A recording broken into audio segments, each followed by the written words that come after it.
bliver ved med at fucking tænde det der fucking vand ned på Fortuna, mand. Jeg kommer ned på værelset, jeg ser, at der ligger en masse vand på gulvet.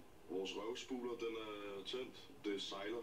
Nej, jeg går amok, mand. Det kan ikke være rigtigt, at jeg skal gå ind på min eget toilet og Tanjas toilet, og der bare sejler, mand. På grund af, at folk ikke kan få noget at skylde deres fucking røv. Er det jer? Hallo, stop. Er det jer? Nej, det er ikke os. Hvorfor griner I? Hvorfor griner I? Det er Simone og Karoline, de begynder at grine. Det synes jeg tager lidt som en rigtig stor provokation. Når jeg prøver at finde ud af, hvem der har gjort det her. Jeg kommer ind af, hallo. Jeg kommer ikke ned på jeres værelse. Hallo, jeg kommer ikke ned på jeres værelse og tænder den. Du kan bare finde et andet sted, og du kan finde et andet sted, hvor man ikke gider fucking tåre sammen med dig, men fucking tilbage. Er du nødt til? Jamen, jeg gider det. Der er ingen grund til at disrespektere, når jeg er utilfreds over, for at de tjekker over Jeg er pænt til Simone. Det gør jeg også. Jeg bliver rigtig sur på Mads. Mads skal ikke komme op og snakke grimt til mig, Simone og Tanja. Det gider jeg ikke finde mig i. Jeg taler pænt til Simone. Lige nu. Men I stop. Det er lige nu, du taler pænt til Simone. Du har fucking disrespekteret mig en gang i aften.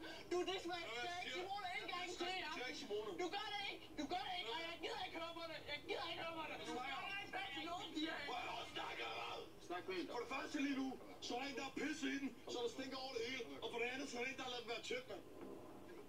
For syge, mand. Mads han har reageret fuldstændig hjertet ved at bare stå og råbe Karoline, Simone og Tanja ind i hovedet.